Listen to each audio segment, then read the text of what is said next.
Okay, take 5.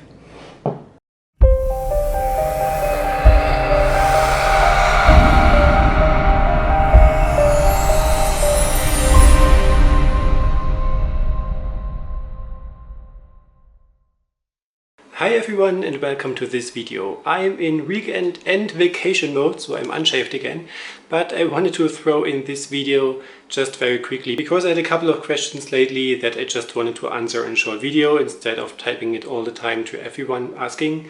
So if you are into those Q&A videos, you might be interested in this one. If not, feel free to skip it, but then you will lose valuable information. So let's begin with the very first question, which was actually what the brown paste was, which I added to the geode paintings first. And it's this here. To everyone who asked me this, I texted it basically, but just in case you're wondering, it is from Golden, it's the company, and it's called Acrylics Golden Mica Flakes Small. Let me show you. This is what it looks like. It's a somewhat beige paste. Here is the lid.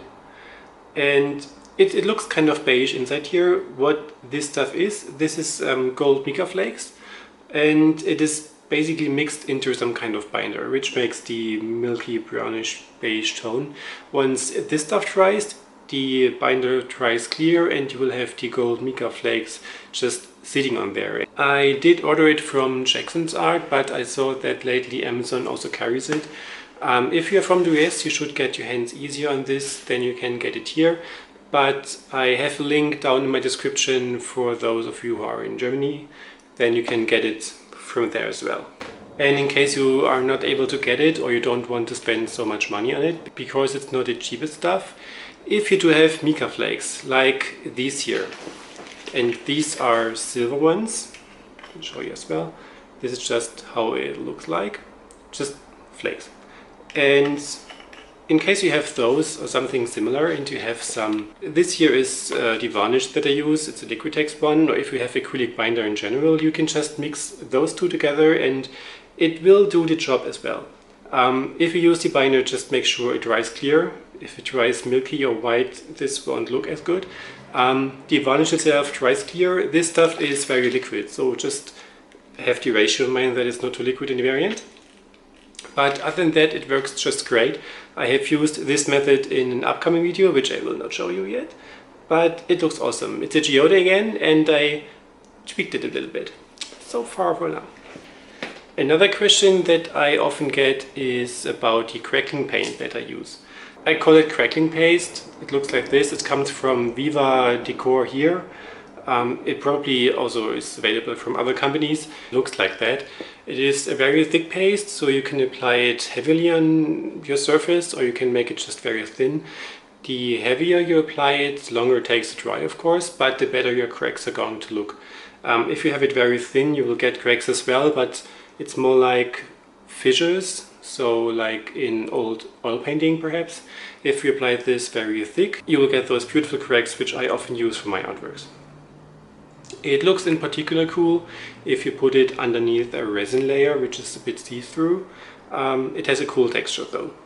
There is also another alternative to this crackling paste, which is this kind of stuff. It does not really have an English name on it. Just can show you it, the bottle. It works a bit differently. So basically you will add this to your surface and add another layer of color over it. So you apply, let's say, a white to your canvas. Once this white paint is dry, you apply this varnish something over it, let it dry, and then you add another color, that whatever you want, over it. And when this other color is drying, it rips itself apart and makes those fissures as well. And you will see the layer of paint underneath through it in those fissures.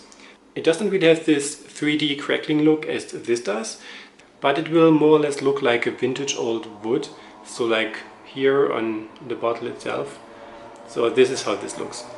Another question that I often got lately was about the binder medium that I'm using, and this is an acrylic binder. This is the bottle in close-up.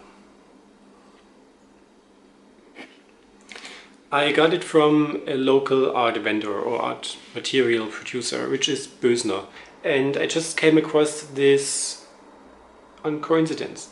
I was scrolling through their pages and just found this. I did have an acrylic binder in the past already. I got it from Amazon as a recommendation, but this stuff was rather liquid, so a bit thinner than the Floetrol was, and so it did not work that well for me.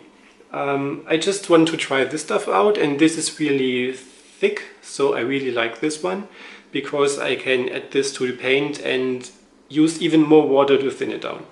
The problem is when you use Floetrol and you add even more water to get the consistency in case your paints are rather thick, you will add water which makes your paint unstable and it can rip apart and get cracks, all stuff that can happen. So I was not so much happy when I had to apply too much water to the mixture, and as this stuff is really thick, I can use more water, which is in the end more price worth the entire thing. And as this is the binder medium, I'm not going to get cracks at all. So I didn't get any cracks or ripped apart paints since I used this. And the reason behind what is an acrylic binder is actually that stuff acrylic paints are made of, but there are no pigments in. So you can add your own pigments there if you want to make your own acrylic paints, but I don't want to do this. So I just mix this stuff with my paints and then just use the water to thin it down to the consistency that I need. I really love that. You might not be able to get it in other countries than Germany or close by. It has a couple of languages on there, so you might be able to get it in Great Britain, in France, in Denmark and in Sweden. I don't know. So again, I have linked this stuff in the personal store in the description box as well. If you want to check it out, if they ship it to whatever other country, give it a go.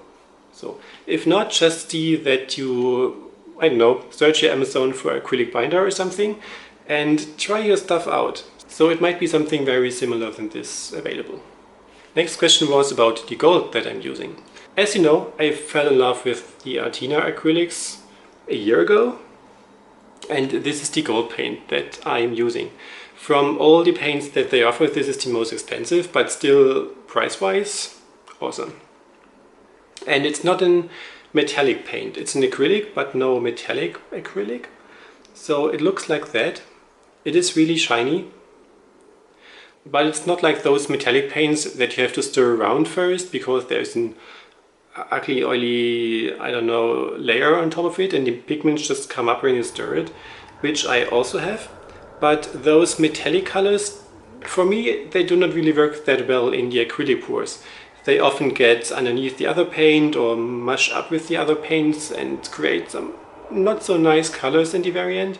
And this stuff just doesn't. And it reacts like every regular acrylic paint, and it does not have this metallic side effect.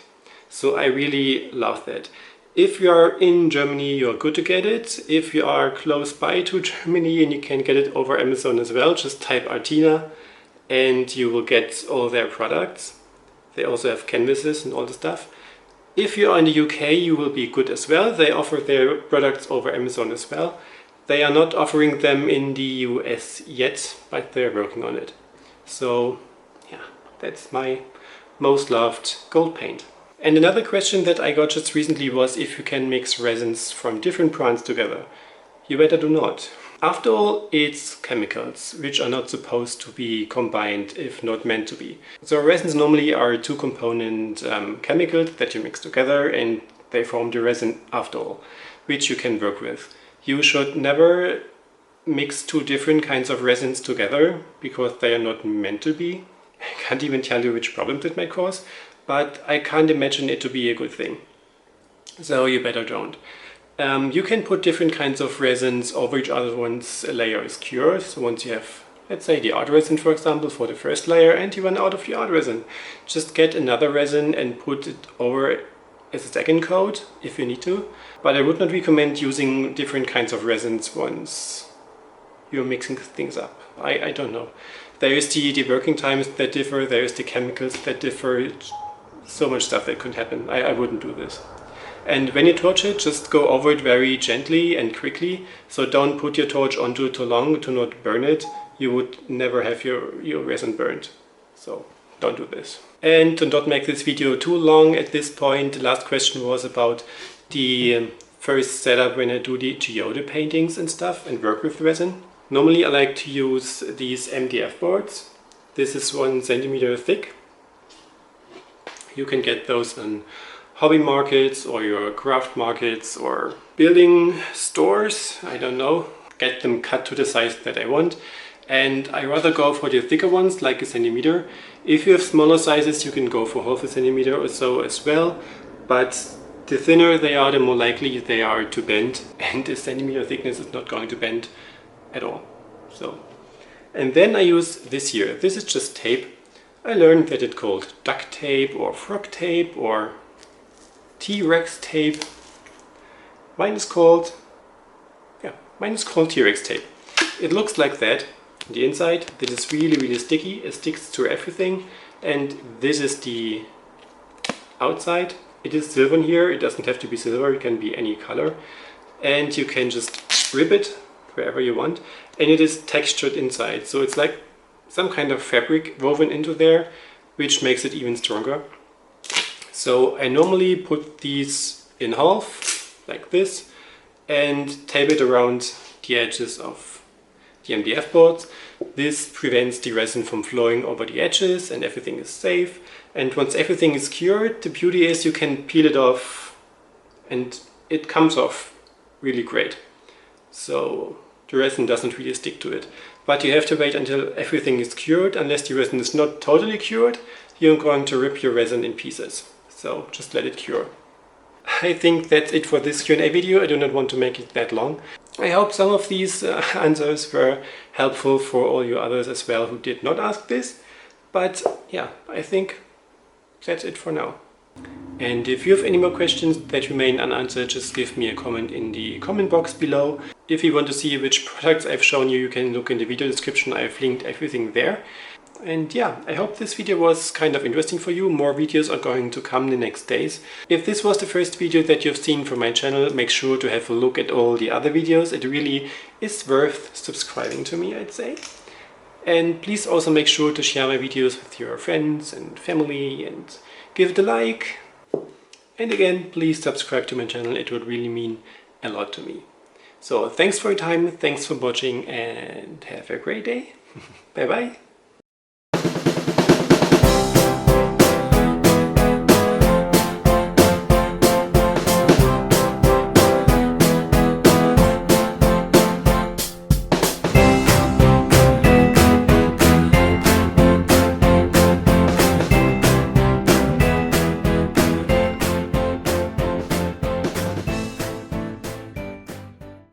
Why is talking life so hard? Okay, again.